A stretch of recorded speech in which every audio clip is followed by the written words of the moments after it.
Ahmedabad Surat national highway पर वडोदरा के पास फरसदा crossing के पास एक भयानक एक्सीडेंट हुआ। वडोदरा की ओर जाने वाली नेशनल हाईवे 48 पर फरसदा क्रॉसिंग के पास एक भयानक एक्सीडेंट हुआ। हाईवे से गुजर रहे एक बेकसूर साइकिल सवार की मौत हो गई। एक्सीडेंट इतना गंभीर था कि साइकिल सवार की मौके पर ही दर्दनाक मौत हो गई। पुलिस ने एक्सीडेंट करने के बाद मौके से भागी गाड़ी और पूरी घटना की आगे की जांच शुरू कर दी है।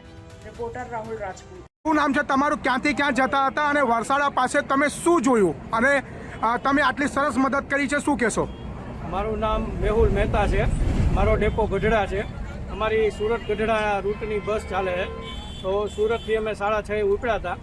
અહીંયા 9 વાગ્યા આસપાસ અમે અહીંયા વરસડાના પાટિયા પાસે પહોંચતા આગળ એક ઇનોવા ચાલક જે હતો ટેક્સી પાસિંગવાળો, તેણે રોડ વચ્ચે ચાલતા એક સાયકલ ચાલકને હિટ એન્ડ રન કર્યું હતું કે એને ઉલાડ્યો હતો બહુ જોરદાર, અને એ ભાઈ પટકાણા હતા જમીન નીચે।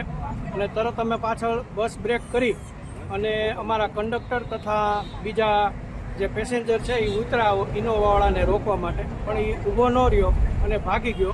અમે તરત બસને સાઈડમાં કરી રસ્તો ક્લિયર કરાવી 108ને કોલ કર્યો અને પોલીસને કોલ કર્યો, અને સ્થળ પર ટ્રાફિક વ્યવસ્થા બની રહે એ રીતના પેસેન્જર તથા અમારા કંડક્ટર અને હું અમે બધાએ હેલ્પ કરી છે।